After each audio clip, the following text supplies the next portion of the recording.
ஓம் விக்னேஸ்வரா போற்றி, ஓம் நவக்கிரகணர்களை போற்றி. ரேவதி நட்சத்திர நேயர்களுக்கு வணக்கம். ரேவதி நட்சத்திரம் நட்சத்திரங்களே கடைசி நட்சத்திரம். காலபுருஷ சக்கரத்தின் 12ஆம் இடமான மீனராசியின் கடைசி நட்சத்திரம். புதனுடைய நட்சத்திரம். புதனுக்கு 3 நட்சத்திரம். ஆயில்யம், கேட்டே, ரேவதி. ரேவதி 3வது நட்சத்திரம். ரேவதி நட்சத்திரம் ஒரு முக்கியமான நட்சத்திரம். ஏன்னா புதன் நட்சத்திரநாதன் அந்த ரேவதி நட்சத்திரத்தில் தான் நீசமடைவார். ஓகே, இப்போ உங்கள் நட்சத்திரத்தில் தான் உங்கள் ராசியில் நீசமடைஞ்சு வக்கர நிலையில் இருக்கிறாரு. இது யோகமாக பார்க்கப்படுகிறது. நீச வக்கரம் உச்சம். ஸோ உங்கள் நட்சத்திரநாதன் உச்சம் அடைஞ்சிருக்கிறாரு. இது ஒரு நல்ல விதமாக பார்க்கப்படுகிறது. நேர்களே, இந்த வீடியோ பதிவில் ரேவதி நட்சத்திரத்துக்கு ஒரு ஸ்பெஷலாக சில தகவல்களை சொல்கிறேன். சித்திரை மாத பலன்களை சொல்கிறேன். நீங்கள் 7.5 சனியில் இருக்கிறீங்க. பெரிய சென்னியோட தாக்கம் இருக்குது, இல்லைன்னு சொல்ல முடியாது. சனி பவன் பூரட்டாதி நட்சத்திரத்துக்கு வந்துட்டார். சரியா, அடுத்தடுத்து ரேவதி நட்சத்திரத்தை நோக்கி வந்துட்டுருக்கிறாரு. ஆனால் இப்போதைக்கு வருவார், ஸ்டெப் பை ஸ்டெப்பாக வருவார். இருக்கட்டும், அது ஒரு பக்கம் இருந்தாலுமே மற்ற கிரகங்கள் இப்போதைக்கு நல்லா இருக்குது. இந்த வீடியோவில் நான் பொது பலன்கள் சொல்லிவிட்டு லக்கண ரீதியாக சொல்கிறேன். நீங்கள் மீன ராசியில் ரேவதி நட்சத்திரத்தில் ஒவ்வொரு லக்கணத்தில் பிறந்திருப்பீங்க. ராசி மாறப்போகிறது கிடையாது, லக்கணம் மாறும். மேசத்திலிருந்து மீனம் வரைக்கும் மாறும். அந்த லக்கண ரீதியாகவும் பலன்களை சொல்கிறேன். அதுக்கு முன்னாடி ராசி பலன்களை சொல்லிடுறேன். இன்றைக்கி தேதி 16/4/2024. இன்றைக்கி சந்திரன் பூசத்தில் இருக்கிறாரு. உங்கள் ராசிக்கு 5ஆம் இடத்துல சந்திரன் இருக்கிறாரு. 7ஆம் இடத்துல கேது இருக்கிறாரு. ராசிக்கு 12ஆம் இடத்துல சனி செவ்வாய் இருக்கிறாங்க. உங்கள் ராசியில் புதன், ராகு, சுக்கிரன். இதில் புதன் வக்கரமாக இருக்கிறாரு. ராகு சுபத்துவமாக இருக்கார். ராசியில் சுபத்துவமாக இருக்கிறதுனால ஓரளவு ராசி கொஞ்சம் பிரைட்டாக தான் இருக்குது, ஒன்றும் பிரச்சனை இல்லை. 2ஆம் இடத்துல குரு, சூரியன் இருக்கிறாங்க. சூரியன் அசுபதி 1ஆம் பாதத்தில் இருக்கிறாரு. குருவுக்கு சூரியனுக்கு டிஸ்டன்ஸ் நிறையா இருக்குது.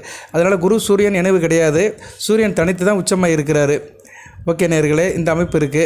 24ஆம் தேதி சுக்கிரன் பயிற்சியாகி உங்கள் ராசி 2ஆம் இடத்துக்கு போகிறாரு. நல்ல விசேஷம்தான், நல்ல அமைப்பாக பார்க்கப்படுகிறது. தன, குடும்ப, வாக்குஸ்தானம் வலுப்பெறுது. சூரியன் சுபத்துவம் ஆவார். 6 கூடிய சுபத்துவம் ஆகிறதுனால உங்களுக்கு உத்தியோகம் நல்லபடியாக இருக்கும். அரசு உத்தியோகம், அதுபோக தனியார் உத்தியோகத்தில் கொஞ்சம் பெரிய போஸ்டிங்கில் இருக்கிறவங்களுக்குலாம் நல்ல விதமாக பார்க்கப்படுகிறது. செவ்வாயும் உங்கள் ராசிக்கு வந்துடுவார். ஏப்ரல் 22ஆம் தேதி வந்துடுவார். 22ஆம் தேதி ராசிக்கு வந்துடுவார்.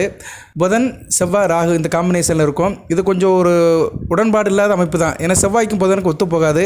இருந்த போதிலும் செவ்வாய் உங்கள் ராசிக்கு எடுத்துக்கிட்டோம்னா 2-9 கூடையவர் தான். தன, குடும்ப, வாக்குஸ்தானாதிபதி, பாக்கியஸ்தானாதிபதி தான். ஓரளவு மேட்ச் ஆகும். ஆதிபத்திய விஷயத்தை செஞ்சுருவாங்க. ஆனால் காரகத்துவத்தில் பிரச்சனையாக இருக்கும். காரகத்துவம்னா என்ன, உங்கள் சகோதரனுக்கும் உங்களுக்கும் சில புரிதல் இல்லாமல் இருக்கும். மன ரீதியாக ஒத்துப்போகாது, அறிவு ரீதியாக ஒத்துப்போகாது. மனதாலும் அறிவாலும் சில பிரச்சனைகள் வரும். சரியா, ஏன்னா செவ்வாய்க்கும் புதனுக்கும் ஒரு பொருத்தமில்லாத கிரகம் அமைப்பு தான். இருந்த போதிலும் செவ்வாய் பரிவர்த்தனை யோகத்தில் தான் இருப்பார். ஏன்னா செவ்வாய் நேரம் குரு வீட்டில் இருக்கிற செவ்வாயும் குரு வீட்டில் இருக்க செவ்வாயும் செவ்வாய் வீட்டில் இருக்க குருவும் ஒருத்தருக்கு ஒருத்தர் பரிவர்த்தனை. அதனால் என்னென்னா ஒருத்தர் வீட்டில் ஒருத்தர் மாறி இருக்கிறாங்க. மீனத்தில் செவ்வாய், மேசத்தில் குரு மாறி இருக்கிறதுனால நல்ல விதமாக தான் பார்க்கப்படுகிறது. பரிவர்த்தனை யோகமும் ராசி கிடைக்குது, நல்லா தான் இருக்கும்.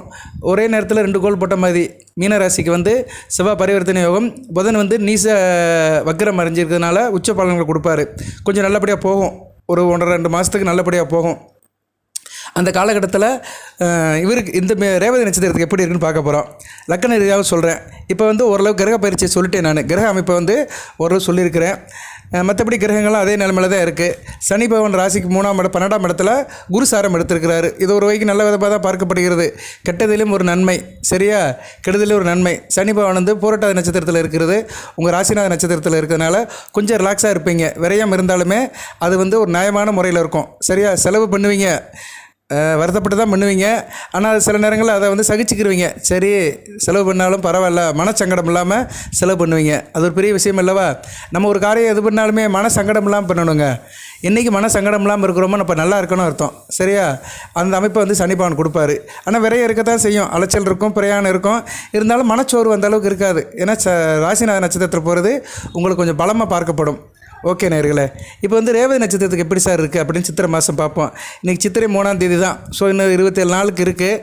எப்படி பலன்குதுன்னு சொல்கிறேன் நான். முழுமையாக பாருங்கள். நம்ம சேனலை சப்ஸ்கிரைப் பண்ணாமல் சப்ஸ்கிரைப் பண்ணுங்கள். பெல் பட்டன் ஆன் பண்ணுங்கள். நோட்டிஃபிகேஷனில் வர எல்லா வீடியோவும் பாருங்கள். இது போக தினமும் பல போடுறேன் நான். அந்த குரு பலம் பெற்ற நட்சத்திரங்கள், கொடிசூரிய யோகம் இருக்குது, யாருக்கு இருக்குது, அதை 5 விதமாக பிரித்து சொல்கிறேன். தின ராசி பலன்கள், சந்திர பலன்கள், அப்புறம் நட்சத்திர தாரை பலன்கள், குரு பலன்கள், மெகா யோக பலன்கள், இப்படி 5 விதமாக பிரித்து ஒரு ராசிக்கும் நட்சத்திரத்துக்கும் சொல்கிறேன். மீன ராசிக்கு சொல்கிறேன். அது உங்களுக்கு பிரயோஜனமாக இருக்கும். உங்கள் நட்சத்திரத்துக்கு அன்றைக்கி வேல்யூ இருக்கா, நட்சத்திரத்துக்கு பவர் இருக்கான்னு நீங்கள் பார்த்துக்கலாம். அன்றாட வேலைக்கு அது வந்து உங்களுக்கு ரொம்ப முக்கியமாக படும். ஏன்னா நாள்கள் கோள்கள் பார்க்குறவங்களுக்கு நாள் பார்க்குறவங்களுக்கு கோள்கள் ஒன்றும் செய்யாது அப்படிம்பாங்க. அதன் அடிப்படையில் அந்த வீடியோ போடுறேன், அந்த வீடியோவும் பாருங்கள், பிரயோஜனமாக இருக்கும். ஓகே நேயர்களே, இப்போ ரேவதி நட்சத்திரத்துக்கு எப்படி சார் இருக்குது அப்படி பார்த்தோம்னா, ரேவதி 27வது நட்சத்திரம். ரேவதி நட்சத்திரத்துக்கு வந்து நல்லா தாங்க இருக்குது. இந்த மாதம் வந்து ரேவதி நட்சத்திரத்துக்கு வந்து நல்ல நிர்வாகம் பண்ணுவீங்க. உழைப்பும் நல்லபடியாக இருக்கும், நிர்வாகம் நல்லாயிருக்கும், மேனேஜ்மெண்ட்டும் நல்லபடியாக இருக்கும், இண்டிபெண்ட்டாக இருப்பீங்க, எக்ஸிக்யூஷனும் நல்லாயிருக்கும். எக்ஸிக்யூஷன் அண்ட் மேனேஜ்மெண்ட் சிறப்பாக இருக்கும். சரியா? நீங்கள் எந்த ஒரு விஷயத்துலையும் முடிவு எடுக்கிறதுல நல்ல முடிவு எடுப்பீங்க, எந்த ஒரு பிரச்சனைக்கு தீர்வு காண்பீங்க, எந்த ஒரு விஷயத்தையும் வந்து ஈஸியாக ஹேண்டில் பண்ணுவீங்க. இருந்த போதிலும் மற்றவங்க பிரச்சனையில் தலையிடாமல் இருங்க. நீங்கள் உண்டு உங்கள் வேலை உண்டுன்னு இருந்துட்டிங்கன்னா எந்த பிரச்சனையும் இருக்கும். இந்த பிரச்சனை இருக்காது. பணம் வரத்து எதிர்பார்த்தபடியே இருக்கும், சீக்கிரம் வந்து சேரும். எதிர்பார்த்த பணம் கைக்கு சீக்கிரமாக வந்து சேரும். பூர்வீக சொத்து பத்து விஷயத்தில் இருந்த பிரச்சனை நல்லபடியாகும். தொழில் வியாபாரத்தில் எந்த பிரச்சனையும் இருக்காது, எதுவும் குறுக்கீடு இருக்காது, எல்லாமே ஓரளவு நல்ல நிலைமையில் இருக்கும். நீங்கள் என்ன நினச்சி போகிறீங்களோ அது வந்து உங்களுக்கு அச்சீவ் ஆகும். ஏன்னா நட்சத்திரநாதன் வலிமைப்பட்டிருக்கிறாரு, நல்ல விதமாக பார்க்கப்படுகிறது. 2ஆம் இடமும் வளர்க்குது, தன குடும்ப வாக்குஸ்தானம் வளர்க்குறதுனால கையில் காசு பணம் நல்லபடியாக இருக்கும். அதே மாதிரி வியாபாரம் சம்மந்தப்பட்ட பிரச்சனைகள் கையாளும் போது கவனமாக இருக்கணும். சரியா? வியாபாரம், ட்ரேடிங், ஏற்றுமதி இறக்குமதியில் கொஞ்சம் கவனமாக இருக்கணும். உத்தியோகத்தில் இருக்கிறவங்க தங்கள் வேலையில் மட்டும் செய்யுங்க, உங்கள் வேலையில் மட்டும் கவனமாக இருங்க, பிறர் வேலையை பார்க்காதீங்க, அடுத்தவங்க வேலையில் தலையிடாதீங்க. தான் உண்டு வேலை உண்டு இருந்துட்டிங்கன்னா நல்லபடியாக இருக்கும். கடன் மணி உறவுக்குள்ளே கொஞ்சம் அனுசரித்து போகணும். சரியாக விட்டு கொடுத்து போகிறது ரொம்ப நல்லது. அப்படி போனீங்கன்னா அமைதி இருக்கும் குடும்பத்துக்கு விருந்தினர் வருவாங்க, நல்லபடியாக இருக்கும். அதுபோல் சொந்த பந்தம் நண்பர்கள்கிட்ட கோபத்தை காட்டாமல் இருக்கிறது நல்லது. பேச்சில் ஒரு இனிமை இருக்கணும். சரியா? எல்லாமே உங்கள்கிட்ட தான் இருக்குது. சந்தோஷமாக வச்சுக்கோங்க மனசுக்குள்ளே ஒரு இது பண்ணிக்கோங்க, சத்தியபரமான எடுத்துக்கோங்க. நான் வந்து யார் வம்பு தும்புக்கும் போக மாட்டேன், யாருக்கிட்டையும் கஷ்டப்பட்டு பேச மாட்டேன், யாருக்கிட்டையும் கடினமாக பேச மாட்டேன், நான் வந்து பக்குவமாக இருந்துக்கிருவேன் அப்படின்னு நீங்கள் மனதுக்குள்ளே ஒரு சத்தியபரமானம் நீங்களாக ஒரு இது எடுத்துக்கிட்டிங்கன்னா நல்லபடியாக இருக்கும். அதே மாதிரி உங்களுக்கு வந்து எதிர்பார்த்த உதவி கிடைக்கும், ஆனால் கொஞ்சம் தாமதமாக தான் கிடைக்கும், கடைசியில் கிடச்சிரும். பட் கொஞ்சம் இழுபறிக்கு பின்னாடி தான் உதவிகள் கிடைக்கும். பெண்கள் எந்த ஒரு விஷயத்துலேயும் வந்து கவனமாக இருங்க. எந்த ஒரு விஷயம் முடிவு எடுக்கிறதுக்கு முன்னாடி வீட்டில் கணவன்மார்கிட்ட கேளுங்க, இல்லைனா பெற்றவங்க கிட்ட கேளுங்க. எடுத்தேன் கவிழ்த்தேன் இருக்காதீங்க, அவசரப்படாதீங்க, டென்ஷன் ஆகாதீங்க, பதட்டப்படாதீங்க, பொறுமையாக இருங்க. பொறுமையாக இருந்தாலே பாதி வெற்றி. நிதானம் இருக்கிறவங்களுக்கு சிறப்பை கொடுக்கும். நிதானம் தான் நேரம் ரொம்ப முக்கியம் ரேவதி நட்சத்திரத்துக்கு. அதே மாதிரி கலை சம்மந்தப்பட்ட துறையில் இருக்கிறவங்க, திரைப்படத்துறை, சின்னத்திரை, இயல், இசை, நாடகம், ஓவியம், ஆடல், பாடல் இதில் இருக்கிறவங்களுக்கெல்லாம் சில தடங்கள் இருக்க தான் செய்யும். காரியங்கள் நீங்கள் செய்கிற காரியங்களே சில தடங்கள் இருக்கலாம். ஆனால் பணம் வரது நல்லாயிருக்கும், கையில் காசு பணம் நல்லபடியாக இருக்கும். சரியா? கொஞ்சம் கூடுதலாக உழைக்க வேண்டியதாக இருக்கும். சரியா? பணிச்சுமை அதிகமாக இருக்கும், கூடுதலாக கொஞ்சம் ஒர்க் பண்ணுற மாதிரி தான் இருக்கும், ஹோம்ஒர்க் வந்து பண்ணுற மாதிரி தான் இருக்கும். கொஞ்சம் கவனமாக பார்த்துக்கோங்க. அரசியல்வாதிகளுக்கு நல்ல விதமாக இருக்கும். சரியா? கட்சி தலைமை உங்கள்கிட்ட நல்லபடியாக போவாங்க, உங்கள்கிட்ட அனுசரித்து போவாங்க. அதனால் மனசுக்கு ஒரு சந்தோஷம் இருக்கும். நல்ல விதமாக பார்க்கப்படுகிறது அரசியல்வாதிகளுக்கும். அதுமாதிரி அரசாங்கத்தில் மேல்மட்டத்தில் வேலை பார்க்குறவங்களுக்கும் சிறப்பாக பார்க்கப்படுகிறது. மாணவர்கள் இப்போ எல்லாத்துக்குமே லீவில் தான் இருப்பீங்க. ஆரம்ப கல்வி படிக்கிற மாணவர்கள்லாம் ஒரு எக்ஸாம் முடிஞ்சு வீட்டில் தான் இருப்பீங்க. உயர்கல்வி படிக்கிற மாணவர்களுக்கு நல்லா தான் இருக்குது. இருந்த போதிலும் கொஞ்சம் கவனமாக இருந்தீங்கன்னா வெற்றி நிச்சயம். சரியா? வெற்றி நிச்சயம். வெளிநாடு வெளிமாநில தொடர்பில் இருக்கிறவங்க நல்ல விதமாக பார்க்கப்படுகிறது. அதே மாதிரி சக மாணவர்கள், நண்பர்கள் பிரச்சனையில் எதுவும் தலையிடாதீங்க. சரியா? நீங்கள் உங்கள் வேலையை மட்டும் பார்த்துட்டு போங்க. பிறர் விஷயத்தை தலையிடாமல் இருந்தீங்கன்னா சிறப்பாக இருக்கும். உங்களுக்கு வழிபாடு அப்படின்னு பார்த்துட்டோம்னா, இந்த சித்திரை மாதம் வந்து பக்கத்தில் இருக்கிற சமாதிக்கு போங்க, ஜீவ சமாதிக்கு போங்க. இல்லைனா சித்தர் படம் இருந்தால் வீட்டில் வச்சு கும்பிடுங்க. வீட்டில் படம் இல்லைன்னா மனதால் நினச்சிக்கோங்க. சரியா? சித்தர் சமாதி எங்கேனாச்சும் இருக்கும் உங்களுக்கு. சில கோயிலே முக்கியமான சித்தரோட சமாதி இருக்குது. அந்த கோயிலுக்கு நீங்கள் போகலாம். அது நிறையா இருக்குது. பழனி முருகன் கோயில் இருக்குது, சங்கரன் கோயில் இருக்குது, அப்படி நிறைய கோயிலில் வந்து திருப்பதியில் இருக்குது, திருப்பதியில் இது மருதமலையில் இருக்குது. ஸோ நிறைய கோயிலில் வந்து அந்த சித்தர்கள் சமாதி அடைஞ்சிருப்பாங்க. அது மாதிரி கோயிலுக்கு போய்ட்டு வந்தீங்கன்னா மனதுக்கு ஒரு ஆறுதலாக இருக்கும். ஓகே, இப்போ பலன்களை எடுத்துக்கிறோம் சொல்லியாச்சு. லக்கண ரீதியாக பலன்கள் எப்படி சார் இருக்குது அப்படின்னு பார்ப்போம். மேச லக்கணத்துக்கு முதல்ல இருந்து வருவோம். மேச லக்கணத்துக்கு நல்லா இருக்குங்க. நல்ல இயல்பாக இருப்பீங்க, அறிவுபூர்வமாக இருப்பீங்க, ஆக்கப்பூர்வமாக இருப்பீங்க, சிறப்பாக இருக்குது. கொஞ்சம் சுபச்செலவு இருக்க தான் செய்யும், இல்லைன்னு சொல்ல முடியாது. கொஞ்சம் கவனமாக இருக்கணும். வேலை பார்க்குற இடத்துல கொஞ்சம் கவனமாக இருங்க. உடன் வேலை பார்க்குறவங்ககிட்ட அனுசரித்து போங்க. கணவன் மனைவி உறவில் சில பிரச்சனைகள் வரத்தான் செய்யும். நான் பெருசாக நீ பெருசான்னு சில பிரச்சனைகள் வரும். அதனால் விட்டு கொடுத்து போனீங்கன்னா நல்லபடியாக இருக்கும். மற்றபடி உங்களுக்கு ஏப்ரல் 24ஆம் தேதிக்கு மேலே நல்லபடியாக இருக்கும். சரியா? சிறப்பாக இருக்கும். குடும்பத்தில் ஒரு சந்தோஷம் இருக்கும், பண வரவு இருக்கும், தாராளமாக இருப்பீங்க. கணவன் மனைவி உறவு நல்லபடியாக இருக்கும். ஸோ ஏப்ரல் 24 வரைக்கும் கொஞ்சம் மேச லக்கணத்தில் பிறந்தவங்க கொஞ்சம் அனுசரித்து போனீங்கன்னா நல்லபடியாக இருக்கும். அது பிறகு கூட்டு தொழில் பங்கு சந்தை சிறப்பாக இருக்கும், நல்ல விதமாக பார்க்கப்படுகிறது. பிள்ளைகள் விஷயத்தில் கொஞ்சம் செலவுகள் இருக்கும், கொஞ்சம் கவனமாக இருங்க. வெளிநாட்டில் இருக்கிறவங்க, வெளிநாட்டில் வாழ்கிற மேச லக்கணத்தில் பிறந்தவங்களாம் கொஞ்சம் கவனமாக இருக்கணும். வண்டி வாகனத்தில் போகும்போது கொஞ்சம் எச்சரிக்கையாக இருங்க. இரவு நேர பயணத்தை தவிர்த்துருங்க. அப்படி போகிற இருந்தால் டிரைவர் போட்டு வண்டியை ஓட்டுங்க. ஹெல்மெட்டு, சேஃப்டி பெல்ட் எல்லாம் போட்டுட்டு உடல் அது என்ன சொல்லுவாங்க, அந்த கவசங்கள், எக்யூப்மெண்ட்ஸ், சேஃப்டி எக்யூப்மெண்ட்ஸ் எல்லாம் கரெக்டாக மெயின்டைன் பண்ணுங்கள். கொஞ்சம் மனசுமை இருக்க தான் செய்யும், இல்லைன்னு சொல்ல முடியாது. சரியா? அதனால் கொஞ்சம் ரிலாக்ஸாக இருங்க. கோயில் உலகத்துக்கு போய்ட்டு வந்தீங்கன்னா மன ஆறுதல் இருக்கும். மற்றபடி மேச லக்கணத்துக்கு வந்து சிறப்பாக தான் இருக்குது. சரியா? பரிவர்த்தனை யோகத்தில் ராசிக்கு வர்றதுனால கொஞ்சம் சிறப்பாக தான் இருப்பீங்க. ஆளுமை அதிகாரத்தோடு தான் இருப்பீங்க. மேச லக்கணத்தில் பிறந்தவங்களுக்கு நல்ல விதமாக பார்க்கப்படுகிறது. மனக்லேசம் இருக்கும். சரியா? இல்லைன்னு சொல்ல முடியாது. ஏப்ரல் 22ஆம் தேதிக்கு மேலே இருந்து நல்ல ஒரு மாற்றம் வரும். அடுத்து ரிஷப லக்கணத்துக்கு வந்து சுப செலவுகள் இருக்கும். இந்த சித்திரை மாதம் ஃபுல்லாக சுப செலவுகள் இருக்கும். அதை நீங்கள் தவிர்க்க முடியாது. சரியா? இருந்த போதிலும் வந்து தாயாரோட அன்பு இருக்கும். தாயாதிகள் நல்லபடியாக இருப்பாங்க. குடும்பத்தில் ஒரு சந்தோஷம் இருக்கும். குடும்பத்தில் இடம், மனை, வீடு மாற்றத்துக்கு வாய்ப்புண்டு. வீடு கட்டுற திட்டங்கள்லாம் உங்களுக்கு கை கொடுக்கும். சரியா? இடம் வாங்குறதுக்கு நல்ல ஒரு ஆப்பர்ச்சுனிட்டி கிடைக்கும். அதே மாதிரி குடும்பத்தில் வந்து பணப்புழக்கம் தாராளமாக இருக்கும். செய்யும் தொழிலில் வந்து நல்ல லாபம் இருக்கும். குறிப்பாக வியாபாரம் பண்ணுறவங்க, எந்த வியாபாரமாக இருந்தாலும் பரவாயில்ல, வியாபாரத்தில் நல்ல லாபம் இருக்கும். நவதானிய வியாபாரம், குறிப்பாக நவதானிய வியாபாரம், அப்புறம் புக் ஸ்டால் வச்சுருக்கிறவங்க, பத்திரிக்கை சம்மந்தப்பட்ட தொழிலில் இருக்கிறவங்க, இன்டர்நெட்டு சம்மந்தப்பட்ட தொழிலில் இருக்கிறவங்க, சாஃப்ட்வேர் இன்ஜினியரிங் சம்மந்தப்பட்ட தொழிலில் இருக்கிறவங்க, இப்படி நிறைய சொல்லிட்டு போகலாம். இவங்களுக்கெல்லாம் கூடுதல் லாபமாகவே பார்க்கப்படுகிறது. அதுபோக வந்து பிள்ளைகள் விஷயத்தில் நல்ல ஒரு ஏற்றம் இருக்கும். பிள்ளைகளோட படிப்பு, உத்தியோகம், திருமணம் நல்லபடியாக நடக்கும். பிள்ளைகள் திருமண விஷயமாக நீங்கள் எதுவும் ஏற்பாடு பண்ணிங்கன்னா டக்குன்னு முடியும். சரியா? வலுவாக இருக்குது. உடன் பிறந்த சகோதரர்கள், மூத்த சகோதர விஷயத்திலும் நல்ல விதமாக பார்க்கப்படுகிறது. இளைய சகோதர விஷயத்திலும் நல்ல விதமாக தான் இருக்கிறது. சரி நேயர்களே, ரிஷப லக்கணத்தில் பிறந்தவங்களுக்கு நல்ல விதமாக தான் பார்க்கப்படுகிறது. இருந்த போதிலும் தொழிலில் சில இழுபறி இருக்கும். இழுபறினா என்ன, இப்போ முடிய வேண்டிய காரியம் இழுத்துக்கிட்டே போகும். பட் சக்ஸஸாக முடியும். ஏப்ரல் 22ஆம் தேதிக்கு மேலே நல்ல ஒரு நிலைமை பார்ப்பீர்கள். விரயம் இருக்கும். விரயத்தை குறைச்சிக்கோங்க. செலவுகள் நிறைய இருக்க தான் செய்யும். சுப செலவுகள் நிறைய இருக்கும். பெண்கள் விஷயத்தில் நிறைய செலவுகள் இருக்கும். அதனால் தாய்மார்கள் செலவை குறைச்சிக்கோங்க. கணவன் மணி உறவுகளும் சில விசேஷ செலவுகள் வரத்தான் செய்யும். திருமண நிகழ்ச்சி இல்லைனா வேறு எதனாச்சும் விசேஷ நிகழ்ச்சிக்கு செலவு பண்ணி தான் ஆவீங்க. தாயாருக்கு உடல்நிலை பாதிக்கப்படுறதுக்கு வாய்ப்பு இருக்கிறதுனால ரிஷப லக்கணத்தில் இருக்கிறவங்க தாய் உறவையும் தாரத்தையும் பார்த்துக்கோங்க. ஏன்னா 2 விஷயத்துலேயும் செலவுகள் வரும். ஆண் பெண் 2 பேருக்கு பொதுவாக சொல்கிறேன். சரியா? கணவன் மனை உறவுனா ஆணுனா பெண், பெண்ணுன்னா ஆணுன்னு எடுத்துக்கணும். மற்றபடி ரிஷப லக்கணத்துக்கு நல்லா இருக்குதுங்க. செலவுகளை மட்டும் கட்டுப்படுத்திக்கோங்க. தாயையும் தாம்பத்தியத்தையும் பார்த்துக்கோங்க. தாய் உறவையும் தாம்பத்தியத்தையும் பார்த்துக்கோங்க. அதுபோல் விவசாயம் பண்ணுறவங்க, வேளாண் விளைபொருள் உற்பத்தி பண்ணுறவங்க, டிரான்ஸ்போர்ட் வச்சுருக்கிறவங்களுக்கும் கொஞ்சம் செலவுகள் இருக்க தான் செய்யும். சரியா? வண்டி எஃப்சி கொடுக்குற மாதிரி தான் இருக்கும். அந்த விஷயத்தில் கரெக்டாக பார்த்துக்கோங்க. வண்டி மெயின்டெனன்ஸ் ஒர்க்கெலாம் கரெக்டாக பாருங்கள். அடுத்து வந்து மிதுன லக்கணம். தொழில் சிறப்பாக இருக்கும். தொழிலில் வந்து கொடி கட்டி பறிப்பீங்க. தொழில் மிக சிறப்பாக இருக்கும். தொழில் சுருக்கமாக சொன்னோம்னா கண்கவர் தொழில், ஆடை அலங்காரம், ஆபரணங்கள், அப்புறம் வந்து கலைப்பொருட்கள், அப்புறம் வாசனை திரவங்கள், இப்படி நிறைய சொல்லிட்டே போகலாம். அந்த தொழிலெலாம் நல்லாயிருக்கும். சில்வர், எவர் சில்வர், அப்புறம் வந்து கோல்டன், இப்படி சொல்லிகிட்டே போகலாம். சரியா? இப்படி வந்து இந்த தொழிலுக்கெலாம் நல்லபடியாக இருக்கும். நல்ல விதமாக பார்க்கப்படுகிறது. தாயாரோட அன்பு இருக்கும். விவசாயம் நல்லாயிருக்கும். வேளாண் விளைபொருள் நல்லா உற்பத்தி ஆகும். விவசாயத்துக்கு தண்ணி கிடைக்கும். ஸோ 2 விதமாக பார்க்கப்படுகிறது. உங்களுக்கு தொழில் வந்து சுய தொழிலும் எடுத்துக்கலாம், கூட்டு தொழிலும் எடுத்துக்கலாம். 2மே நல்லா தான் இருக்கும். இப்போ வந்து விவசாயம் மேலே சுய தொழில் தான். விவசாயம் பண்ணுறவங்க இண்டிபெண்ட்டாக தான் இருப்பாங்க. அப்படி இண்டிபெண்ட்டாக இருக்கிறவங்களுக்கும் கிராமப்புறத்தில் இருக்கிறவங்களுக்கும் நல்ல விதமாக பார்க்கப்படுகிறது. நகர்ப்புறத்தில் பன்முக தொழில் பண்ணுறவங்க, சரியா? கடை வச்சுருக்கிறவங்க, அப்புறம் வந்து ஃபென்சி ஸ்டோர் வச்சுருக்கிறவங்க, கலைப்பொருட்கள் சம்மந்தப்பட்ட கடை வச்சுருக்கிறவங்களுக்கெல்லாம் கூடுதல் சிறப்பாக இருக்கும். 10ஆம் இடம் வளர்க்குது. தொழில் நல்லாயிருக்கும். தொழிலில் நல்ல ஒரு லாபம் இருக்கும். அதே மாதிரி அரசாங்க வேலையில் இருக்கிறவங்களும் சிறப்பாக பார்க்கப்படுகிறது. அரசியல்வாதிகள் மிக அருமையாக இருப்பீங்க.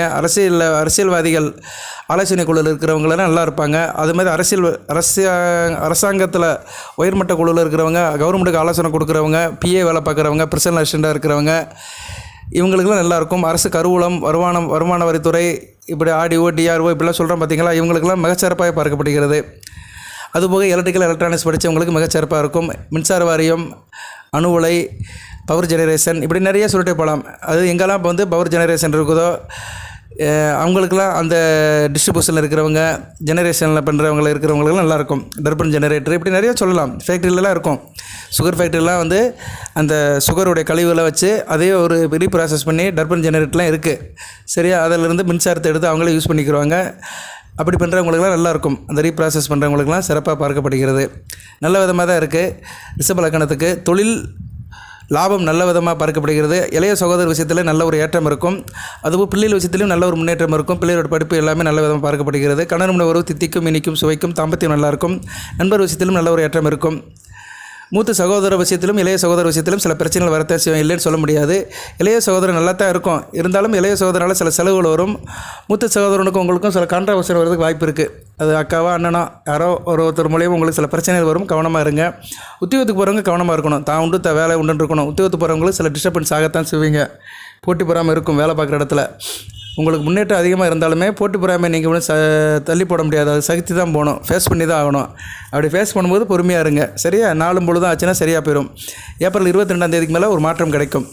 ஏப்ரல் 22 மேலே உங்களுக்கு வந்து உத்தியோகத்தில் நல்ல ஒரு முன்னேற்றம் இருக்கும், உங்களுக்கு சாதகமாக நடக்கும். ஓகே, அடுத்து கடகலக்கணம். கடகலக்கணம் ரேவதி நட்சத்திரம், நல்ல ஒரு அமைப்புங்க. இது ஒரு நல்ல அமைப்பு, சரியா? ஒரு கோண அமைப்பு நல்லா இருக்கும். கடகலக்கணத்துக்கு தாப்பன வழி சொத்துக்கள் நல்லா கிடைக்கும், காரிய அனுகூலம் இருக்கும், தொட்டக்காரியம் தொலகும், மகாலட்சுமி யோகம் இருக்குது, அஷ்டலட்சுமியும் சேர்ந்து வருது, நல்ல அமைப்பாக பார்க்கப்படுகிறது, சரியா? பால் பாக்கியம் இருக்கும். அதே மாதிரி தோட்டம் விவசாயம் பண்ணுறவங்களும் நல்லபடியாக இருக்கும். மில்க் ப்ராடக்ட் வேலை பார்க்குறோம் நல்லாயிருக்கும். கால்நடை சிறப்பாக இருக்கும், கால்நடை வச்சு வளர்க்குறவங்களுக்குலாம் மிக அருமையாக பார்க்கப்படுகிறது. வண்டி வாகனத்தில் போகும்போது கவனமாக இருங்க. கடகலக்கணத்தில் பிறந்து வெளிநாடு வெளிமாநில தொடர்பு இருக்கிறவங்க ரொம்ப எச்சரிக்கையாக இருக்கணும். யாருக்கிட்டையும் தேவையில்லாமல் பிரச்சனை வச்சுக்கூடாது. ஏன்னா உள்ளூரில் இருக்கிறது வேறு, வெளிநாட்டில் இருக்கிறது வேறு, அயல் தேசத்தில் இருக்கிற வேறு. அங்கே எதுவும் பிரச்சனை வந்துச்சுன்னா நம்ம நேரடியாக பாதிக்கப்படுவோம். ஏப்ரல் 22 மேலே நிலைமை மாறும். தொழில் மிக சிறப்பாக இருக்கும், சரியா? தொழிலில் நல்ல ஒரு லெவலுக்கு ரீச் ஆவீங்க. கொடுக்கல் வாங்கல் இருக்கிறவங்க, அதுபோக பூஜை புனஸ்கார பொருள் தொழிலில் இருக்கிறவங்க, கோயில் திருப்பணி தொழிலில் இருக்கிறவங்களுக்குலாம் நல்ல விதமாக பார்க்கப்படுகிறது. ஆள் நல்லா இருப்பீங்க, ஆளுமே அதிகாரத்தோடு இருப்பீங்க. அரசியல்வாதிகளுக்கு நல்ல ஒரு காலகட்டமாக இருக்கும். அரசாங்கத்தில் வேலை பார்க்குறவங்களுக்கு உயர்ந்த பதவி கிடைக்கும், பதவி ப்ரொமோஷன் கிடைக்கும், ஒரு இன்க்ரிமெண்ட்டு போனஸ் எல்லாமே சிறப்பாகவே பார்க்கப்படுகிறது. நல்ல விதமாக இருக்குது. இளைய சகோதர விஷயத்தில் சகோதர சகோதரிகள் நல்லபடியாக பெர்ஃபார்ம் பண்ணுவாங்க, நல்லாயிருக்கும். புத்திர விஷயத்திலும் நல்லா இருக்குது. குலதெய்வத்தோட அருள் கிடைக்கும், தொட்டக்காரியம் தொடங்கும், காரிய அனுகூலம் இருக்குது, பூர்வீக சொத்து பத்தெல்லாம் கிடைக்கும். சரி நேயர்களே, கடகலக்கணத்தில் பிறந்தவங்க எந்தெந்த விஷயத்தில் கவனமாக இருக்கணும் சார் அப்படி பார்த்தோம்னா, தொழிலில் லோன் வாங்குற மாதிரி இருக்கும், சில இடைஞ்சல்கள் வரும், திடீர்னு எதிர்பாராத பண நெருக்கடி தொழிலை சந்திக்கிற மாதிரி இருக்கும். அதனால் குடும்பத்தில் சில முக்கிய முடிவு எடுக்கணும், சரியா? தொழில் ரீதியாக குடும்பத்தில் சில சின்ன சின்ன சலசலப்பு வரும், கவனமாக இருந்துக்கோங்க. பிள்ளைகள் விஷயத்திலும் சில எதிர்பாராத செலவுகள் வர்றதுக்கு வாய்ப்பு இருக்குது. ஓகே, அடுத்து சிம்ம லக்கணம். சிம்ம லக்கணத்துக்கு நல்லா இருக்குங்க. உங்களுக்கு தாப்பனார் வழியில் நல்ல ஒரு ஏற்றமாக இருக்கும். தாப்பன் நல்லா ஆளுமை அதிகாரமாக இருப்பார், நீங்கள் நல்லபடியாக இருப்பீங்க. திடீர் அதிர்ஷ்டம் விபரீத ராஜகமாக வரும், எதிர்பாராத பண வரவுலாம் வரும். வெளிநாடு வெளி மாநிலத்திலேருந்து உங்களுக்கு நல்ல ஒரு செய்தி கிடைக்கும் இந்த சித்திரை மாதம், அதனால் சந்தோஷப்படுவீங்க. இருந்த போதிலும் கணவன் மனைவி உறவுல கவனமாக இருக்கணும். ஏப்ரல் 22 வரைக்கும் கவனமாக இருக்கணும், அதுக்கு பிறகு நிலவரம் மாறும், சரியா? இருந்த போதிலும் கொஞ்சம் விட்டு கொடுத்து தான் போகணும், ஒருத்தருக்கு ஒருத்தர் விட்டு கொடுத்து போகணும். நண்பர் விஷயத்திலும் கொஞ்சம் கவனமாக இருக்கணும், சில இடர்பாடுகள் வரலாம். குறிப்பாக ஆண் நண்பர்கள் விஷயத்தில் கொஞ்சம் இடர்பாடுகள் பிரச்சனை வர்றதுக்கு வாய்ப்பு இருக்குது, கவனமாக இருங்க. இளைய சகோதர விஷயத்திலையும் சில பிரச்சனைகள் வரும், சரியா? தைரிய வெறிய ஸ்தானம் பாதிக்கப்பட்டு இருக்கிறதுனால ஆள் சோர்ந்து போயிடுவீங்க, கொஞ்சம் கவனமாக இருந்துக்கோங்க. தாயாரோட ஹெல்த்தை பார்த்துக்கோங்க, தாயாரோட ஹெல்த்துலேயும் சில பிரச்சனைகள் வர்றதுக்கு வாய்ப்பு இருக்குது. அதுபோல் நீங்களும் சோர்ந்துருவீங்க அப்பப்போ, சரியா? சில பிரச்சனைகள் ஓவர் ஒர்க்லோடு இருக்கும், ஒர்க்லோடு அதிகமாக இருக்கிறதுனால சில நேரம் சோர்ந்து போயிடுவீங்க. இருந்த போதில் லாபம் இருக்கும், தொழிலில் நல்ல ஒரு ஏற்றம் இருக்கும், லாபம் இருக்கும், நல்ல விதமாக பார்க்கப்படுகிறது. தர்ம கர்மாதிபதி யோகம் இருக்கிறதுனால, கோடீஸ்வர யோகம் இருக்கிறதுனால பணம் நல்லபடியாக வரும். ஜனன தசாபுத்தி சம்மந்தப்பட்டவங்களுக்கு நல்லபடியாக இருக்கும், சரியா? இப்போ மீன ராசியில் சுக்கிர தசை நடக்கிறவங்களுக்குலாம் நல்லாயிருக்கும், சரியா? சுக்கிர தசை நடக்கிறவங்களுக்கு, சூரிய தசை நடக்கிறவங்களுக்குலாம் மிகச்சிறப்பாக பார்க்கப்படுகிறது. சிம்ம லக்கணத்தில் பிறந்தவங்க தாய் தகப்பனோட உடல்நலத்தை பார்த்துக்கோங்க.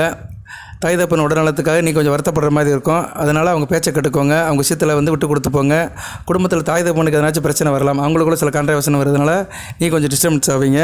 அப்படி டிஸ்டர்பன்ஸ் ஆனீங்கன்னா பேசி தீர்த்துக்கோங்க, பிரச்சனையை பெருசாக்காதீங்க. ஓகே, அடுத்து துலா லக்கணம். துலா லக்கணத்துக்கு நல்லா இருக்குது, நீங்கள் நல்லா எனர்ஜெட்டிக்காக இருக்கிறீங்க, ஒரு மாற்றம் தெரியும். சித்திரை மாதத்தில் ஒரு மாற்றம் தெரியும், சிறப்பாக இருக்குது. ஆளுமை அதிகாரத்தோடு இருப்பீங்க, எதுவுமே லாப நோக்கத்தோடு தான் பார்ப்பீங்க. நல்ல லாபம் நல்லபடியாக தான் இருக்கும், தன்னம்பிக்கை வைராக்கம் இருக்கும், ஆத்ம பலத்தோடு இருப்பீங்க.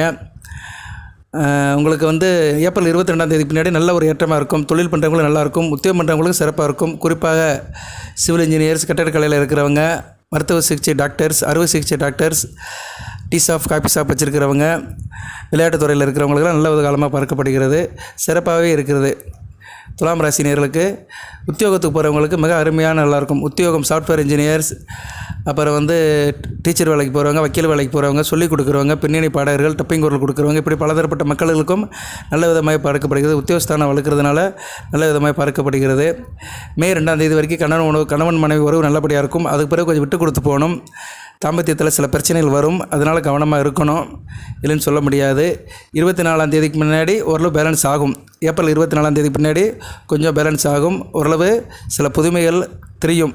திருமண உறவிலும் சரி, ஆல்ரெடி ஏற்கனவே திருமணமாகி வாழ்க்கையில் இருக்கிறவங்களுக்கும் சரி, வயதுக்கு ஏற்ற மாதிரி சில மாற்றங்கள் தெரியத்தான் செய்யும்.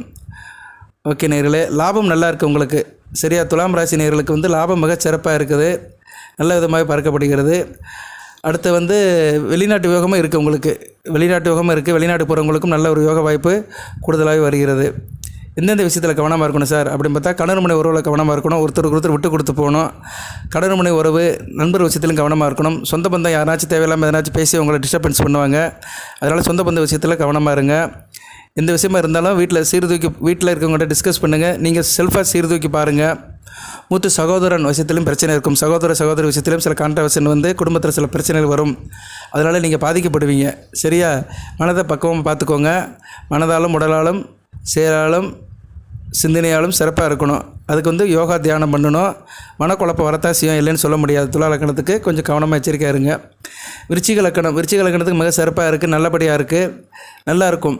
சரியா, உங்களுக்கு நல்லா தான் இருக்கிறது. ஏப்ரல் 22ஆம் தேதிக்கு மேலே நல்ல ஒரு மாற்றம் இருக்கும். கலை சம்மந்தப்பட்ட விஷயத்தில் நல்ல ஒரு ஏற்றம் இருக்கும். பிள்ளைகளால் ஒரு ஏற்றம் இருக்குது, பெருமை இருக்குது. குடும்பத்தில் நல்ல ஒரு புழக்கம் இருக்குது, பணப்புழக்கம் இருக்குது, நல்ல ஒரு அமைப்பாக பார்க்கப்படுகிறது. தொழில் சிறப்பாக இருக்கும். தொழில் பண்ணுறவங்களுக்கெல்லாம் மிகச் சிறப்பாகவே இருக்கும். தொழில் அதிபர்களுக்கு நல்ல ஒரு காலகட்டமாக பார்க்கப்படுகிறது. தொழில் எது இன்வெஸ்ட் பண்ண வேண்டியதாக பெண்ணுங்க. அதுபோக வந்து கிரியேட்டிவில் இருக்கிறவங்க, திரைப்படத்துறையில் இருக்கிறவங்க, இவங்களுக்கெல்லாம் நல்ல விதமாக பார்க்கப்படுகிறது. நீங்களும் ஆளுமே அதிகாரத்தோடு இருப்பீங்க. ஆளுகளை வச்சு வேலை பார்க்குறவங்க, சப்கான்ட்ராக்ட் எடுத்து வேலை பார்க்குறவங்களுக்கெல்லாம் மிகச்சிறப்பாக இருக்கும். உத்தியோகஸ்தருக்கும் நல்லாயிருக்கும், தொழில் முனைவோர்களுக்கும் நல்லாயிருக்கும், நல்ல விதமாக பார்க்கப்படுகிறது. ஓகே, இருந்தபோதிலும் தாயாரோட உடல்நலத்தை கவனிச்சுக்கோங்க. தாயாரோட உடல்நலத்தை கவனிக்கிறது வந்து மிகச்சிறப்பு. தாயார் உடல்நலத்துக்காக சில மருத்துவ செலவுகள் செய்கிற மாதிரி இருக்கும். உடல்நலத்தை பார்த்துக்கோங்க. உத்தியோகத்துக்கு போகிறவங்களும் சரி, தொழில் போகிறவங்களும் சரி, திடீர்னு சில செலவுகள் எதிர்பார்க்குற மாதிரி இருக்கும். உத்தியோகத்துக்கு போகிறவங்களுக்கு செலவு இருக்காது. உத்தியோகத்தில் ஒர்க்லோடு இருக்கும், படிச்சுவை இருக்கும். தொழில் பண்ணுறவங்களுக்கு திடீர்னு பணப்பற்றாக்குறை வரும், லோன் போடுற மாதிரி இருக்கும், இல்லைன்னா மற்றவங்கள்ட்ட கடன் வாங்குற மாதிரி இருக்கும். அதை சந்திக்கிறதுனால கொஞ்சம் மனசோர்வு அடைவீங்க, டயர்ட்னஸ் அடைவீங்க. வேலை நெருக்கடியில் சரியாக டயத்துக்கு சாப்பிட மாட்டீங்க. அதனால் ஹெல்த்தை பார்த்துக்கோங்க. ஹெல்த் இஷ்யூ வரதுக்கு வாய்ப்பு இருக்குது. அடுத்து வந்து தனுசு லக்கணம். குடும்பத்தில் சந்தோஷம் இருக்கும். குடும்பத்தில் வந்து இடமான வீடு வாங்குறதுக்கு நல்லபடியாக இருக்கும். வீடு மாற்றுறதுக்கு சில பேருக்கு யோகம் வரும். அதுபோக வந்து புதுசாக வீடு கட்டுறதுக்கு திட்டம் போடுவீங்க. அதில் நல்லா சக்ஸஸும் ஆகும். நல்ல விதமாக பறக்கப்படுது. தாயாரோட அன்பு இருக்கும். தாயார் வந்து நல்லபடியாக இருப்பாங்க. தாயாதிகள் வந்து உதவி பண்ணுவாங்க. தாய்மாமனோட ஆதரவு இருக்குது. அடுத்து வந்து பிள்ளைகளால் ஒரு ஏற்றம் இருக்கும். பிள்ளைகளோட திருமணம் நடக்கிறதுக்கு நல்ல ஒரு வாய்ப்பான காலகட்டமாக இருக்கிறது. ஏப்ரல் 22க்கு பின்னாடி சிறப்பாக இருக்கும். சரியா, அருமையாக இருக்கும். இன்ஜினியரிங் வேலை பார்க்குறவங்க, சிவில் இன்ஜினியர்ஸ், கட்டிட கலைஞர்கள், விவசாயம் பண்ணுறவங்க, இப்படி நிறைய பேர் சுருட்டை பழம் அவங்களுக்குலாம் நல்ல விதமாக பார்க்கப்படுகிறது. உங்களுக்கு வந்து நல்லா இருக்குங்க, நல்லா இருக்குது. இருந்த போதிலும் தாயாருடைய தாயார் ஹெல்த் நல்லா தான் இருக்கும். மே 6ஆம் தேதிக்கு பின்னாடி தாயார் ஹெல்த்தை கொஞ்சம் பார்த்துக்கணும். மே 6க்கு பின்னாடி அம்மாவுக்கு வந்து திடீர்னு உடம்பு முடியாமல் போடும், தேக ஆரோக்கியத்தில் பிரச்சனை வரும். அதுக்கு இன்னும் நாள் இருக்குது, மே 6ஆம் தேதி. சரியா, அந்த காலகட்டத்தில் நான் மறுபடியும் நான் ஞாபகப்படுத்துகிறேன்.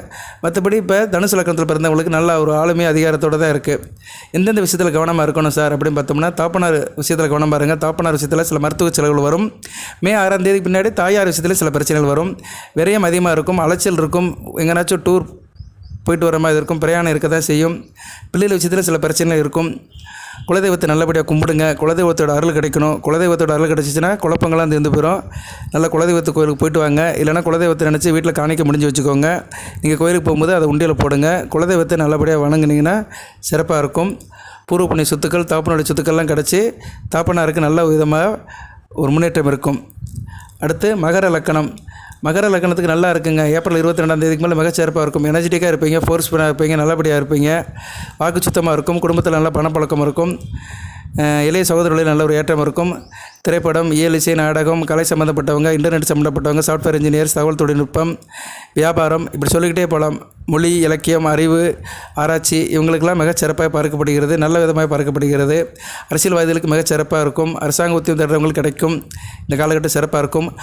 அரசாங்க உத்தியோகம் கிடைக்கும்னா யார் கிடைக்கும்னா, ஜனன ஜாதகத்தில் லக்கணத்துக்கு 10ஆம் இடத்துல செவ்வாய் சூரியன் சம்மந்தப்பட்டு சிம்மம் சிறப்பாக இருந்து சிம்மத்துக்கு குரு சுக்கிர தொடர்பு இருந்துச்சுன்னா கண்டிப்பாக அரசு வேலை கிடைக்கும்.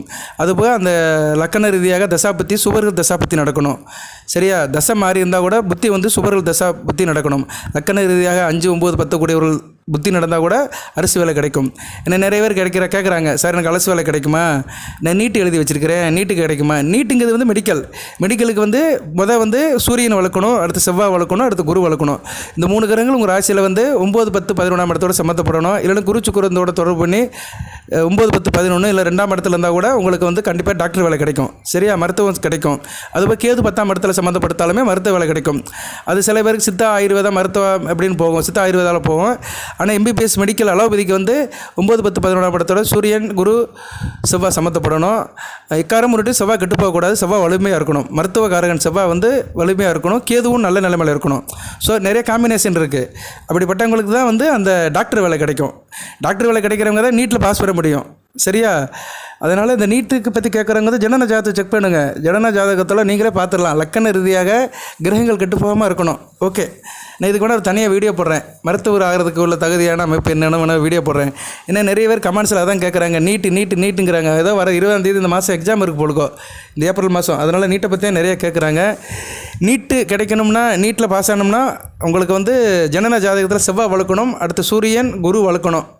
சரியா, அதுக்கடுத்து 4வது கேது வளர்க்கணும். சந்திரனும் கெட்டு போகாமல் இருக்கணும், அம்மாவை சந்திரன் இல்லாமல் வளர்ப்புற சந்திரனமாக இருக்கணும். ஸோ மருத்துவத்துக்கு வந்து ஒரு 4-5 கிரகங்கள் நல்லா இருக்கணும். அதில் குறிப்பாக 3 கிரகங்கள் சிறப்பாக இருந்துச்சுன்னா ஏதோ ஒரு வகையில் டாக்டராக போயிடுவீங்க. ஓகே, அதுக்கு வேணால் வீடியோ போடுறேன் நான். சரி, மகர லக்கணத்தில் இருக்கிறவங்க எந்த விஷயத்தில் கவனமாக இருக்கணும்னா, தாயார் விஷயத்தில் கவனமாக இருங்க. வண்டி வாகனத்தில் போகும்போது கொஞ்சம் கவனமாக இருங்க.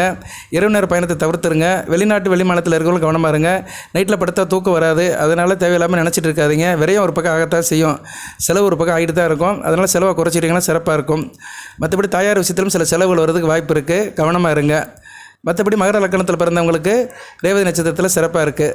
அடுத்து வந்து கும்பலக்கணம் ரேவதி நட்சத்திரம். கும்பலக்கணத்தில் பிறந்தவங்களுக்கு வந்து இப்போதைக்கு நல்லா இருக்குங்க. குடும்பத்தில் நல்லா இருக்குது, பணப்பழக்கம் இருக்குது, வாக்குச்சுத்தம் இருக்குது, நல்லா இருக்கிறீங்க, கலைநயமாக இருக்கிறீங்க, எதிர்பாராத அதிர்ஷ்டம் இருக்குது, திடீர் அதிர்ஷ்டம் இருக்குது, விபரீத ராஜயோகம் இருக்குது. இன்சூரன்ஸ் பணம்லாம் வரும், வாரா பணங்கள் வரும், கொடுத்த இடத்துல பணம் திருப்பி வரும், நிலுவை பணம்லாம் வந்து சேர்றதுக்கு வாய்ப்பு இருக்குது. ஓரளவு அரசாங்க வேலையில் அரசாங்க தொடர்பில் இருக்கிறவங்க நல்ல விதமாக பார்க்கப்படுகிறது. நல்ல ஆள் எனர்ஜெட்டிக்காக இருக்கிறீங்க, ஆளுமை அதிகாரத்தோடு இருக்கிறீங்க, வீரநடை வெற்றி நடை ராஜநடை நல்ல விதமாக போயிட்டு இருக்குது. கடன் முனை உறவு சிறப்பாக இருக்குது, ஒருத்தருக்கு புரிதல் நல்லபடியாக இருக்கிறது. அது மாதிரி தாப்பனார் விஷயத்திலும் உங்களுக்கு நல்ல ஒரு ஆற்றல் கிடைக்கும், ஒரு ஏற்றம் கிடைக்கும்.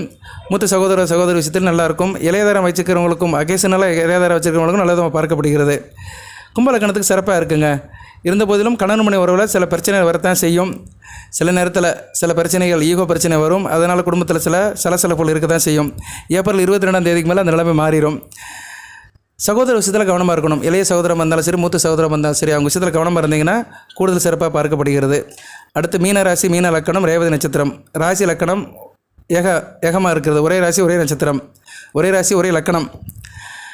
இவங்களுக்கு வந்து நல்லா தாங்க இருக்குது, நல்லா இருக்கிறீங்க. நீங்கள் வந்து நல்லா இருக்கிறீங்க, உங்களை சுற்றி இருக்கிறவங்க நல்லா இருக்கிறாங்க, சிறப்பாக இருக்குது. கொஞ்சம் ஆள் இயல்பாக இருக்கிறீங்க, கலைநயமாக இருக்கிறீங்க, தன்னை அலங்காரப்படுத்திக்கிறீங்க, அறிவுபூர்வமாக இருக்கிறீங்க, ஆடம்பரமாகவும் இருக்கிறீங்க, நல்லாவும் இருக்கிறீங்க, வேகமாகவும் இருக்கிறீங்க, விவேகமாகவும் இருக்கிறீங்க, நல்ல விதமாக பார்க்கப்படுகிறது. இருந்த போதிலும் பேச்சில் ஒரு நிதானம் இருக்கணும், வேகமாக பேசுவீங்க, சுறுசூலை தவிர்த்துருங்க. சரியா, ஏப்ரல் 24ஆம் தேதிக்கு மேலே நிலவரம் மாறும், நல்லபடியாக இருக்கும். குடும்பத்தில் ஒரு சந்தோஷம் இருக்கும், பணப்பழக்கம் இருக்கும். அது மாதிரி எதிர்பார்த்த உதவிகள் நடக்கும். வெளிநாட்டிலேருந்து நல்ல தகவல் வரும். வெளிநாடு வெளிமாநிலத்திலேருந்து நல்ல ஒரு தகவல் வர்றதுக்கு வாய்ப்பு இருக்குது. விரயம் குறையும். ஏப்ரல் 24க்கு மேலே விவரம் குறையும், நல்லபடியாக பார்க்கப்படுகிறது. உங்களுக்கு வந்து உத்தியோகத்து போகிறவங்களுக்கு நல்ல ஒரு காலகட்டமாக இருக்குது. மே 2ஆம் தேதி வரைக்கும். அதுக்கு பிறகு கொஞ்சம் மாற்றம் வரும். மே 2ஆம் தேதி வரைக்கும் உத்தியோகத்து போகிறவங்களுக்கு மிகச்சிறப்பான காலகட்டமாக பார்க்கப்படுகிறது. தொழிலும் நல்லாயிருக்கும். உங்களுக்கு தொழிலும் வந்து மிகச்சிறப்பாக இருக்குது. தொழில் பண்ணுறவங்களுக்கு மிக அருமையாக இருக்குது. தொழில் சிறப்பாக இருக்கிறதுனால நல்ல ஒரு வருமானம் வரும். வியாபாரம் தொழிலெலாம் மிகச்சிறப்பாக பார்க்கப்படுகிறது. மீன லக்கணத்தில் பிறந்தவங்க குடும்பத்தில் விட்டு கொடுத்து போங்க, பேச்சில் நிதானத்தை கடைப்பிடிங்க. உத்தியோகம் தொழிலில் போகிறவங்க மற்றவங்களை அனுசரித்து போங்க. உடன் வேலை பார்க்குறவங்க இல்லைன்னா தொழிலில் நமக்கு சப்போர்ட் பண்ணுறவங்ககிட்ட அனுசரித்து போங்க, விட்டு கொடுத்து போங்க. எடுத்தேன் கழுத்தேன் இருக்காதீங்க. பேச்சை குறைச்சிக்கிட்டிங்கன்னா சரியாக இருக்கும். வாக்கில் வந்து நாணயம் இருக்கணும், வாக்கில் வந்து சுத்தம் இருக்கணும், கோபம் இருக்கக்கூடாது. கோபம் என்ற ஒரு வார்த்தை எடுத்துட்டிங்கன்னா மீன லக்கணத்தில் பிறந்தவங்களுக்கு மிகச்சிறப்பாக இருக்குது. சரி நேயர்களே, இப்போ வந்து 12 லக்கணத்தில் பிறந்தவங்களுக்கும் ஒரு ஃபார்மேட்டில் சொல்லியிருக்கிறேன். இது கரெக்டாக உங்களுக்கு கோயின்சைட் ஆகும். உங்களை சுற்றி தான் சொல்லியிருக்கிறேன், வேறு எதுவும் சொல்லலை. நீங்கள் உங்கள் தொழில், உத்தியோகம், வியாபாரம், தனிப்பட்ட வாழ்க்கை, உறவு முறை இதை மையப்படுத்தி தான் சொல்லியிருக்கிறேன். கண்டிப்பாக எல்லாத்துக்கும் ஓரளவு சர்வ் ஆகிருக்கும். தொடர்ந்து பாருங்கள். அடுத்தடுத்து வீடியோ போடுவேன், அடுத்து ராசிக்கும் போடுவேன். ராசிக்கு போடுற பலன்களும் உங்களுக்கு வந்து சேரும். சரியா, நட்சத்திரத்துக்கு தனியாக போட்டாலுமே ராசிக்கு போடுறது உங்களுக்கு சேரும். ஏன்னா கோச்சார பலன்கள் வந்து பொதுவானதான். சரியா நேர்களே? பொதுவானதான். அந்த பொதுவானதுலேயுமே நான் கொஞ்சம் பிரித்து சொல்கிறேன். அடுத்து தசாபுத்திக்கு போடுறேன். இப்போ வந்து ரேவதி நட்சத்திரத்தில் பிறந்தவங்களுக்கு சூரிய திசை, சந்திர திசை, செவ்வாய் திசை, ராக திசை நடக்கும். மத்தியம வயதில் இருக்கிறவங்களுக்கு இந்த ராக திசை நடக்கும். ஏன்னா நீங்கள் பிறக்கும்போது புதன் திசையில் பிறந்திருப்பீங்க. ஒரு 10 வருஷம் இருந்துச்சுன்னா அங்கே கேது திசை ஒரு 7 வருஷம், 17, சுக்கிரன் ஒரு 20, 17, 20, 37, சூரியன் ஒரு 6, 43, சந்திர திசையில் இருப்பீங்க. சரியா? 43 வயசுலேருந்து 53 வயசில் இருக்கிறவங்க சந்திர திசை, செவ்வாய் திசையில் இருப்பீங்க. ஒரு 60 வயசுக்குள்ளே, 50லேருந்து 60 வயசுக்குள்ளே இருக்கிறவங்க சந்திர திசை, செவ்வாய் திசையில் இருப்பீங்க. இப்போ வந்து சந்திரன் வந்து ஓரளவு நல்ல நிலையில் தான் இருக்கிறாரு. அதனால் ஒரு 15 நாளைக்கு நல்லாயிருக்கும். சந்திர திசை நடக்கிறவங்களுக்கு அடுத்த வரைக்கும் ஒரு 15 நாளைக்கு நல்லாயிருக்கும். செவ்வாய் திசை நடக்கிறவங்களுக்கு வந்து ஏப்ரல் 22ஆம் தேதிக்கு மேலே சிறப்பாக இருக்கும். ஒரு மாத காலத்துக்கு நல்லாயிருக்கும் செவ்வாய் திசை நடக்கிறவங்களுக்கு. சூரிய திசை நடக்கிறவங்களுக்கு உங்களுக்கு வந்து மே மாதம் முழுக்க சிறப்பாக இருக்குங்க. மே மாதம் முழுக்க நல்லாயிருக்கும். இப்போதைக்கு கொஞ்சம் பரவாயில்ல. இப்போதைக்கு வந்து சூரிய திசை நடக்கிறவங்களுக்கு மத்தியம பலன் தான். இருந்தாலும் கொஞ்சம் கவனமாக இருங்க. உஷ்ணமாக இருக்கக்கூடாது. பேச்சுவார்த்தை நிதானமாக இருக்கணும். ஸோ சூரிய திசை நடக்கிறவங்களுக்கு ஒரு மத்தியம பலன் தான் இருக்கணும். பேச்சில் நிதானத்தை கடைப்பிடிங்க. சந்திர திசை நடக்கிறவங்களுக்கு வருகின்ற 15 நாட்கள் நல்லபடியாக இருக்கும். செவ்வாய் திசை நடக்கிறவங்களுக்கு ஏப்ரல் 22க்கு மேலே மிகச்சிறப்பாக இருக்கும். ஒரு 1.5 மாதத்துக்கு நல்லாயிருக்கும். சரியா? அதுக்கடுத்து ராகு திசை இப்போதைக்கு நல்லா இருக்குது. ராகு திசை வயசானவங்களுக்கு தான் நடக்கும். 70 வயசு கிட்ட இருக்கிறவங்க தான் நடக்கும். ராகு திசை நடக்கிறவங்களுக்கு இப்போதைக்கு தற்சமே நல்லா இருக்குது. அது என்ன புத்தி நடந்தாலும் சரி, இப்போதைக்கு ஒரு மாதத்துக்கு நல்லா இருக்குது. நான் 1 மாத பலன் தான் சொல்கிறேன். இந்த சித்திரை மாதம் தான் சொல்கிறேன். அதுக்கடுத்து அப்பப்போ அப்டேட் பண்ணுறேன். ஏன்னா வந்து பலன்கள் வந்து ஒரு ஃபீட்பேக் கொஞ்சம் கொஞ்சமாக தான் கொடுக்கணும். சின்ன குழந்தைக்கு சாப்பாடு விட்ற மாதிரி சொன்னால் தான் உங்களுக்கு நல்லாயிருக்கும். சும்மா ஒரு வருஷத்துக்கு குரு பயிற்சி, சனி பகவான் பயிற்சி அப்படின்னு சொல்லிட்டு போனோம்னா அது ஒன்றும் நிற்க போகிறது கிடையாது. சனி பயிற்சி 2 வருஷத்துக்கு ஒரு தான் நடக்கும். 2 வருஷத்துக்கு ஒரே மாதிரியாக ஒருத்தர் இருக்கிறாரு அப்படிலாம் யாருக்குமே இருக்காது. சரியா? 2 வருஷத்தில் என்னமோ மாறுது. கவர்மெண்ட்டில் ஆட்சியே மாறிடுது. சரியா? ஒரு முதலமைச்சர் போய் இன்னொரு முதலமைச்சர் வந்துடுறாரு. கவர்மெண்ட்டே மாறி போயிடுது. அதனால் தனி மனிதனுக்கு நிச்சயம் வந்து நிலச்சி இருக்காது. சும்மா ஜோதிடர்கள் உட்காந்து சொல்லுவாங்க, 4 பேர் உட்காந்து பேசிட்டு போயிடுவாங்க. மீன ராசிக்கு 12ஆம் இடத்துல சனி பகவான் இருக்கிறனால அப்படி தான் இருக்கும், அப்படி இப்படி அப்படின்னு சொல்லிட்டு போயிடுவாங்க. அதெல்லாம் கிடையாது. இங்கே கிரகங்கள் மாறிக்கிட்டே இருக்கும். சனி, குரு, ராகு, கேது தவிர மற்ற 5 கிரகங்கள் மாறிக்கிட்டே இருக்கும். நட்சத்திர சாரமும் மாறும். அதுக்கேற்ற மாதிரி பலன்களும் மாறும். ஓகே நேர்களே, ஓரளவு உங்களுக்கு கொஞ்சம் பிரித்து ஓரளவு தனித்தனியாக சொல்லியிருக்கிறேன். உங்களுக்கு பிடிச்சிருக்கும். உங்களுக்கு தனிப்பட்ட முறையில் இது பிரயோஜனமாக இருக்கும். அடுத்து வந்து தசாபுத்திக்கு போடுறேன். ஓகே, வாழ்த்துக்கள். நான் சொன்ன வழிபாடை பண்ணுங்கள். சரியா? சித்தர் சமாதிக்கு போங்க, சித்தர் வழிபாடு பண்ணுங்கள். அப்படி பார்க்க முடியலைன்னா வீட்டில் வச்சு கும்பிடுங்க. புதன் நல்ல நிலைமையில் தான் இருக்கிறாரு. வேறு உங்களுக்கு கிரகங்கள் எடுத்துட்டோம்னா சனி பகவான் தான் பெரிய சனியாக இருக்கிறாரு. ஸோ ஆஞ்சநேயர் வழிபாடு பண்ணுங்கள். அதுதான் முக்கியம். பிரதான வழிபாடுனா ஆஞ்சநேயர் வழிபாடு தான். மாதம் ஒரு சனிக்கிழமை சிவபெருமானை கும்பிடுங்க, சனி பகவானுக்கு வழக்கு போடுங்க. வாழ்த்துக்கள். எல்லாமல் இறைவன் ரேவதி நட்சத்திரத்தை நேயர்களுக்கு சில சோபாக்கியத்தையும் சில ஐஸ்வர்யத்தையும் சில நன்மையிலும் கொடுப்பார். அனைத்து வளங்களையும் நலங்களை பெற்று தேக ஆரோக்கியத்துடன் தீர்க்காயுடன் நீடோடி வாழ்க, நிறைந்த வளம் பெறுக. நன்றி நேயர்களே.